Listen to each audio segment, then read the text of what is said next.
Welcome to the Elevate Podcast, conversations with women changing the face of business. And now your hosts, Christy Wallace and Maricela Herrera. Hello and welcome to the Elevate Podcast. This is your host, Christy Wallace, with my co-host, Maricela Herrera. Hi, Maricela. How are you doing on this lovely day? Hi, Christy. Doing okay. Doing well. It is, it's quite nice in the Northeast, which I'm excited about. And I'm also excited after this, Maricela, you and I are heading to a virtual meeting for the Girl Scouts of Greater New York. We're both advisors to that great organization. So I get to spend my evening with you as well. Yeah, I'm excited. It's always good to check in with the advisory board and get to see everyone, even if it's virtual. Yes. Well, we've talked about this. I enjoy virtual. I think it makes it much more accessible for me. And I still feel like I'm, making connections, which matter. I agree. And we're doing some good work with the Girl Scouts. We're excited about, how they've been supporting girls pre-pandemic, but certainly during this time. And that has a lot to do with our guest today. So Maria Idol is the chair and founder of the Nike Foundation, but she also has important work with the Girl Effect, where she is the founder and chair as well. And the Girl Effect is really, aimed at supporting girls in their education, in their well-being, particularly adolescent girls in developing countries. She and I had a powerful conversation about the intersection of business and social responsibility and the ways that we as leaders can step up and do more. And I just was blown away by the conversation. Maria is incredibly inspirational.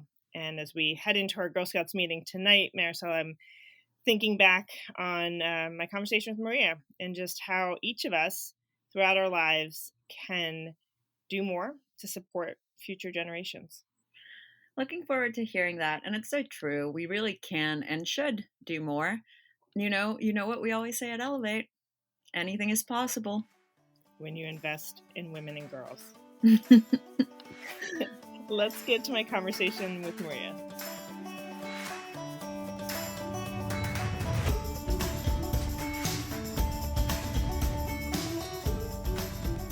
Maria, I know you have so much to share, but I would love it if you could tell our audience a little bit more about you and about how you got to where you are today. Sure, I'd love to. Well, I was a student who was not the straight A student, let's just say. In school, I worked really, really hard and I graduated having no idea what I wanted to do. So my career path felt very unguided in the beginning. I wasn't sure. I started working as a reporter and I loved it. But then I ended up in government working at the White House. Then from there, working in the private sector at Microsoft in Europe. And then from there, Nike. And the trajectory today looks really clear and a resume that makes sense. But as it was happening, it sure didn't feel that way. It felt like a very meandering journey of following the next thing that came in front of me, staying true to the things I was passionate about. But whenever I talk to a young person who wants to know about my career path, I'm always wanting to make sure they know that I also felt that I didn't know where I was going or wasn't sure I was making the right job choice and at the moment, and that you have to sort of step with courage each time and know that it will all make sense as time goes on and really be in it and enjoy each job as you're there and use the network that you have that will grow over time to make sure you get closer and closer always to the thing you're most passionate about. I couldn't agree more. I mentor a number of professionals, and that's oftentimes what I hear is, that stress of where am I going? What's next? How do I forge my path? And I think it's hard to feel like you're not in control of it and to lean into that journey. Were you ever in that mindset where you were worried about what was next, or did you find the skills and the tools to kind of, understand that, it's not necessarily a straight line and it's about where you end up?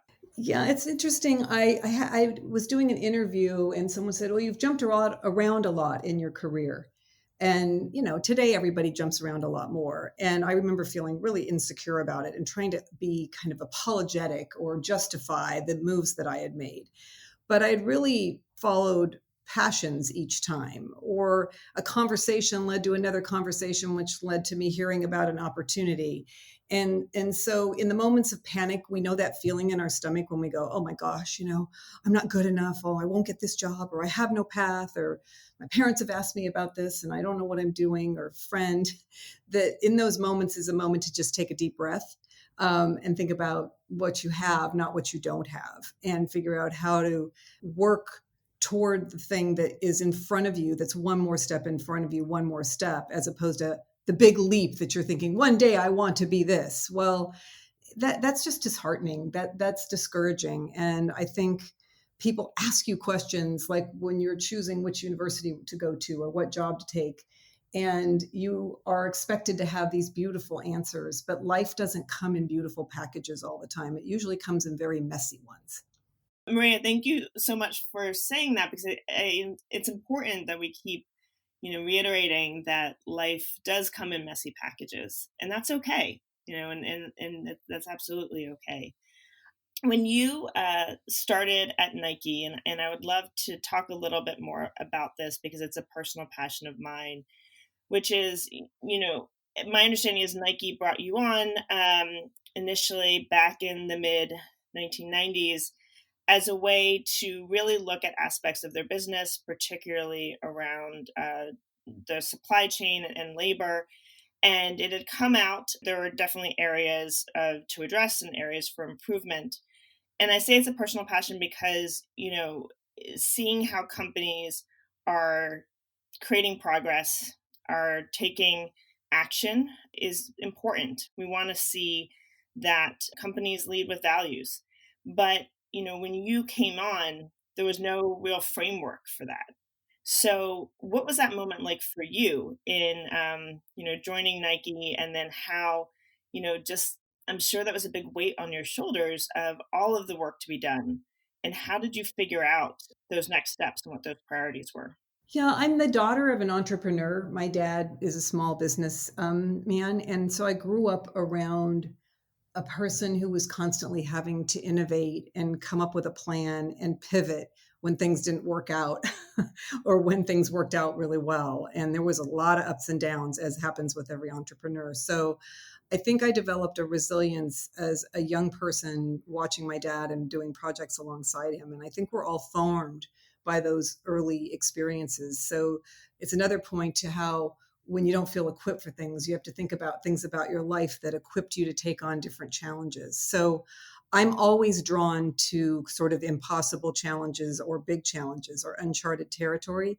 It's what gets me excited. And it can be incredibly difficult, but it motivates me to find what's the root cause of whatever problem that we're trying to solve, and then going at that with an incredible passion and vigor. So, when we started the Nike Foundation, for instance, we could have focused on anything, literally anything in the world. And when I talked with the founder of the company and I said, what do you want to focus on? And he said, do the right thing.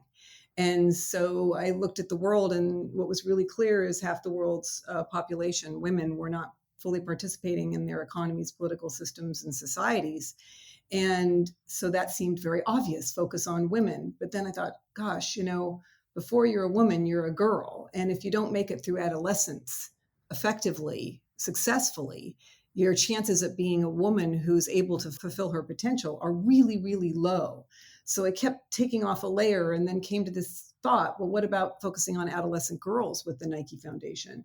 What about really looking at that transition of adolescence, where human beings, whether they're whatever gender, they go through this massive moment of transition. And if you could get that right, so many things get right. So I think that the way to take things on is to usually pause, to look around and figure out what's the sight line to success for what you're taking on, whether it was my early days at Nike or my early days at Microsoft or my early days in the White House. Each time I've walked into an office, I remember walking into my office in Microsoft in Europe But oh my gosh, what am I going to do? There's the beginning of things is so intimidating, and you look for things to hold on to. And ironically, the thing to do is not to look for what to hold on to, it's to look to what's out there. So for instance, if you're going to try to get from Seattle to Hong Kong, or Paris to Istanbul, you don't just sort of start going to Istanbul. You don't just get moving. You say, well, okay, how will I get there? What am I going to need? What resources? What's going to be at that destination? Is it really where I want to go for all the work I'm going to put into getting there? So in creating the Nike Foundation and creating the Girl Effect, it became a very simple compass, which is reach girls, get them on the global agenda, get massive resources going to girls in the world. And that compass then drove all efforts to get to that destination. And it meant that the organization and the way we worked over the years changed enormously over time. It doesn't mean that you're stuck on a destination and you don't move all over the place. It just means that you pull that compass back out of your pocket and you say, are we totally focused on getting girls what they need to succeed? Are we focusing, or have we found out why we aren't on track right now? There's times when we weren't getting what we wanted to get. It wasn't happening. We were focusing just on education for girls, and realized that if you didn't focus on education and reproductive health and safety and voice and rights, that girls needed more than just one thing. They needed multiple things to succeed, because we all got multiple things to succeed. You just didn't go to school. You were also safe when you were there. You were able to study and do your homework and not burdened with chores. So the taking on of challenges requires a finding of a compass to a destination, and then the flexibility and the commitment to get there, but not a dogged commitment, but a flexible commitment to get to that destination. And then you can breathe, and then you see, oh, okay, this step feels like it's connected, and the next step feels connected. Where you get confused is if your steps don't feel connected. So connected steps lead to good destinations. I'm curious how you stay connected during, this time, this past year. For example, I lead a community of women in the workplace, and my own experience is very different than the many in our community. And for me to best advocate for them, it's about understanding where they are. And how are you staying connected to this mission and to these girls? Well, I think the first thing is to stay connected to yourself. And I know this sounds completely so basic, but eat, sleep, and exercise. And I've learned the lesson the hard way. When I cheat on one of those three things, I don't just cheat myself, I cheat my family, and I cheat the people I work with. And we have a first responsibility to be good to ourselves, because if we're not good to ourselves, it's hard to be good to others. And I know that sounds a little bit cliche, but I really mean it. Like, sleep matters. It's important. Read Why We Sleep if you don't think so. Eating healthily and eating in consistent way that's good for your body. And then exercising to keep yourself moving, particularly in COVID. When COVID hit, there were so many things that we all lost. And I just remember this moment where I hadn't been exercising as much, and I'd been kind of eating irregularly. My sleep was, and I was just like, wait a second, pull it together, do those three things and do them well. And then support others doing those things well in your team and in your family, and encourage, not with judgment, not with holier than nowness about how you're doing it so well. And gosh, they really should get out there and get exercising, or telling someone who's having trouble sleeping they should sleep more is not very helpful. But supporting people, listening. There's a beautiful thing you can say to someone you work with, or someone who's in your family, your partner, which is, tell me more. Like, just listen to what people need around you, because they will tell you. When my daughter was a teenager, I always try to have friends and mentors that are at different ages than I am, ideally 10, 20 years older than me, so they can tell me what the preview for coming attractions is. And my friend Donna Constantinople, who is 10 years older than I am, has always given me these incredible pieces of wisdom. and I was saying, oh, well, it's kind of getting to that time when Alexandra's going to start asking about sex, and there's little things starting to happen in school, and I'm kind of worried, and and I'm just not sure how to answer her questions. And Donna just started laughing. She had a smile on her face. She said, why don't you just ask her and then listen to what she tells you? And it's so simple. Sometimes we get a whole thing going in our head when we just need to ask our colleague, like, hey, how are you doing? Is there anything you want to talk about? Is there anything you want to tell me? Is there anything I can support you with? The simplicity of just being a common sense human being sometimes is the biggest thing that we miss. We're thinking about, oh, do they want help on the project? Do they need this? Do they, we guess, but we don't have to guess. Generally, if we're thoughtful, empathetic, and have a good, if we really, truly are listening, there's fake listening when you listen because you're just waiting to say the thing you're going to say, which is the most irritating thing that people do in meetings and in relationships and in life.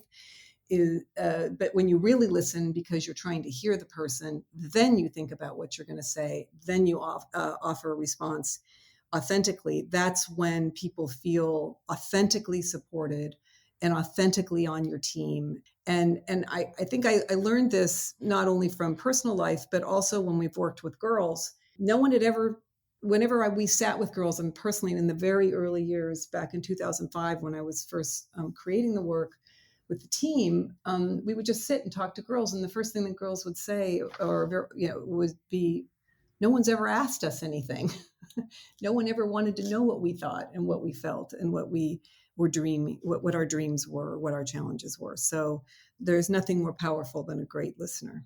Yeah, well, as a mom of 3 kids, I've come to learn that quite a bit too, especially my 11-year-old, and now I know I can go to you for advice. Is we do tend to, approach it with, I don't want to say judgment, but our viewpoint versus pausing and asking them, what's going on, what do you need, how do you see this situation? And to your point, that extends beyond us as leaders of our families, but into leaders of our companies, leaders of our communities, how we really show up for others. And it starts with that listening, and making sure we have the sleep and the food and the exercise to give us that energy to have that maximum impact. So thank you for all of that. I'm curious, given all that's happened, particularly in the past year, what is the greatest urgency right now for girls, and where we should focus? You're doing great work with Girl Effect, which is an independent nonprofit organization really focused on girls and being able to lift them out of poverty and give them access to so many of the things you talked about, education and reproductive health. But where should we be focusing our energy? And is it one thing? Is that too narrowly defined of a question? Well, girls are the sort of the first to suffer and the last to benefit. And so most importantly, we need to keep them front of mind as we look at these issues. For instance, with COVID, there's 47 million women who are losing access to contraceptives. And in developing and emerging economies, those are often girls turning into women. And it's absolutely critical. When girls experience pregnancy, it is a irreversible event in their lives. It is, to state the obvious, if they get married before they were ready because of economic hardship coming from COVID, dropping out of school, these things become irreversible events for girls. 20 million girls may never return to school because of COVID, according to a Malala Fund estimate. And so these are devastating numbers. And so we do need to focus on continuing to find the resources girls that need, get them to them. Often girls just don't know that the resources are there, and that's a lot of the work of the Girl Effect. And Jess Posner-O'Dede and the team are an extraordinary team. I chair the board of the organization, and she and the team have doubled and tripled and quadrupled down on their efforts to reach and communicate with girls, let them know where they can get those resources, how to get those resources, and to let them know that we're there for them, because loneliness and isolation is profound. Many girls already suffered from a lot of loneliness and isolation, and this is just a more difficult time. The home, one of the most devastating things I learned about girls in the early days of my work is that many girls, for so many girls, home is not safe, school is not safe. And so as we've learned from so much news around uh, harassment and exploitation and violence. Keeping girls front of mind, making sure resources are going there, holding the organizations we know of and governments accountable to continuing to reach girls, and then supporting organizations like the Girl Effect that do incredibly important work to support those girls. Maria, I want to ask you kind of an open-ended question, so you can take it where you want to. But you had posted a comment on LinkedIn that really resonated with me. You said, "No matter how today turns out, life will go on and you'll be okay. My career has taught me anything, it is that systemic change is grueling and slow. Change is about more than an election, it's about the small gestures that add up." You had written a piece about participatory democracy and just the power of that single step forward. And you mentioned earlier in our conversation this step, taking the step forwards in your career and in life. But as many of us, I think, are looking to the future, this has been, a hard, difficult year. And you, Maria, have your hands in so many important areas, looking at, how businesses progress and their impact. You're looking at the impact on girls. You've been involved in a number of causes, from Time's Up and the Commission on Sexual Harassment and Advancing Equality. You sit on boards tied to fundraising, GoFundMe, and beyond. I mean, you have a unique perspective looking across the spectrum of so many aspects of business and society. And I'm wondering if you have thoughts on where we go from here. What's making you hopeful? What's getting you excited for the next phase? Yeah, I love the question. When things are messed up is where opportunity lies. People don't really like to change. Organizations have momentum and don't like to change. They're an organism. The system, the economic system we live in, the political system we live in, the social norms that we all live under, what's okay, what's not okay. Those are very slow to change unless something disrupts them. And so the negative of today is, wow, it's hard to be the people in the middle of the eye of the storm of a big moment in history. But we are those people.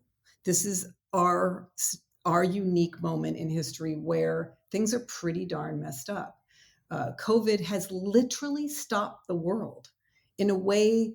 I remember at times in my career, especially when I was a mom and I was trying to balance work, and I'd just be like, could the world just stop for a minute? I just got to catch up. So there's this bizarreness to this moment that we probably don't even realize, and we won't truly see till we're 5-10 years out of it.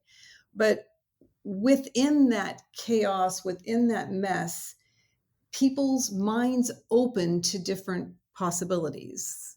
And before, that you would wear a mask, that was like, every once in a while you'd see someone wearing a mask. That's, they must be paranoid about getting a cold or something. That social norm has shifted. So there is opportunity in this, but it's really hard to see because when you're the generation that is in the storm, you don't see that you are setting the bricks, the pathway for the next chapter of history, but we really are. So it's important to stay away from a psychology of scarcity and try to be as much as you can in a psychology of abundance. So if you think, I can't do anything, I can't go outside, I can't get together with friends the way I would, that's all the negative, like can't.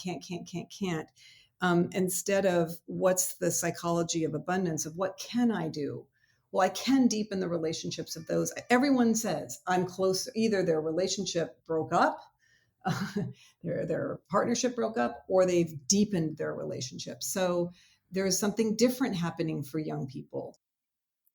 I'm tearing up because I feel what you're saying so deeply, and yeah, there's great power in that intentionality of being able to, being able to direct our lives, post this time. And, I think about how I, in my career, had kind of slipped into this traveling all the time, going to events at night, just just unintentionally, without thought, just started, okay, I need to do this, I'm going to do it. I need to do this, I'm going to do it. And now having, 365 plus days where I'm home with my kids every night has completely changed things. And I won't go back to that way I was before because I've seen how much I enjoy this. So it, I thank you for those words because as there's much hardship and there's much that has caused grief and sadness and frustration. But in your words, I see hope and hope for the future and where we can take this. And I think we all need a little hope right now. So thank you, Maria. I'm going to pivot a little bit of our conversation. We're getting towards the end, and I know our community loves to learn a little bit more about the guest on a personal level. So I'm going to ask you some questions. I would love for you to answer just in a few words or less. What Sure. Are you an introvert or an extrovert? On the test, I scored super introvert, but I'm what's called a skilled extrovert because my career and my life has made me be extroverted. So I'm a skilled introvert. I love, this is actually my favorite question because I hear such varied responses and they all make sense. It shows it's just such a spectrum of how we engage with others, and that feels very human to me. What is your favorite day of the week? Easy. Sunday morning. I love Sunday morning because the world is quiet and it's like you get this little pause to catch up and look around and notice things around you. It's delicious. Are you an early bird or a night owl? Early bird all the way. I'm useless at night. Don't try to take on anything difficult at night, only in the morning for me. Who would be your dream dinner guest? Oh, probably Margaret Atwood right now. I just, she's such an incredible writer, and I just like to ask her about like where do those ideas come from? How does she pull them together? Handmaid's Tale, and I'm just enthralled by her writing. So, Maria, side story I have to tell you. I went to Villanova University. I was an English major there, and I had the great honor of being invited back by one of my professors to speak with the students today and talk about careers. And the professor who invited me was my senior thesis professor, Dr. Hicks, and I did my senior thesis on The Handmaid's Tale. And, you're kidding. And it was just... Oh my God, that must be fascinating. It must have been so fascinating. I loved it. I told Dr. Hicks, because, we did a lot of courses on, science fiction and gender, and it opened my mind, I think, to such different narratives and perspectives that helped to shape me where I am today. And, back to what you said earlier in the conversation about careers, and there's just all these influences that I think, set us off on these journeys. But it's, one step after the next, and where does that take us? And Dr. Hicks certainly had that impact. That's amazing. I love it. What, do you have any pet peeves? Yes. Arrogance. People who think they know everything and have the answer. Always has been. What has been your favorite recent read? Oh, I'm reading Ted Chiang's Stories of Our Lives. It's sci-fi. He wrote the Arrivals, that movie Arrivals, and he does these short stories, these sci-fi short stories. I love sci-fi short stories, and so he's my current author crush. I'm sensing you and I have very similar literary tastes, so I'm gonna have to start following all of your reading. What is your top self-care practice? Sleep, eat, exercise, the magic trio. Magic trio. And I need to master the sleep part, but that's a tough one. Sleep, I'm just not good at it. Yeah, read Why We Sleep. That's a good book. He's done a good job of like, it's really convincing. I read that book and I was like, okay, I'm really going to take this seriously. How would you, this is a bigger question, but one that I'm curious, how would you define your legacy, or what do you want your legacy to be? Wow. Okay, that's a very big question. I guess I'd like my legacy to be that I've left behind things that flower long after I'm gone. Maybe that's why people put flowers on graves. You know, there's something about knowing that your child is well equipped for the world, or the organization that you started, or the organization that you work for, the things that you started carry on beyond you. And so probably the work that I've done with adolescent girls, getting girls on the global agenda, it was a fight, and it was hard, and everybody was patronizing about it, and it was so hard to keep the focus on girls and not have it immediately go to women, and people understanding that girls are a unique population, that an adolescent girl is different and she needs different things. So I hope that no one ever forgets that girls need very special attention and special resources. They are the mother of every child that will be born on this planet, and we need to treat them very carefully. And we need them to succeed and thrive, not just make it, but to thrive, because then the whole world thrives. So that would just make me very happy if I had a small part in that legacy. Thank you, Maria. Thank you for your words, your insights, your inspiration, and for joining us here today on the Elevate podcast. Thanks so much for listening to Elevate. If you like what you hear, help a girl out. Subscribe to the Elevate podcast on iTunes, give us 5 stars, and share your review. Also, don't forget to follow us on Twitter at ElevateNTWK, that's Elevate Network, and become a member. You can learn all about membership and all the great things that Elevate Network is doing at our website, www.elevatenetwork.com. That's ELLEVATE network.com. And special thanks to our producer, Catherine Heller. She rocks. And to our voiceover artist, Rachel Griesinger. Thanks so much, and join us next week.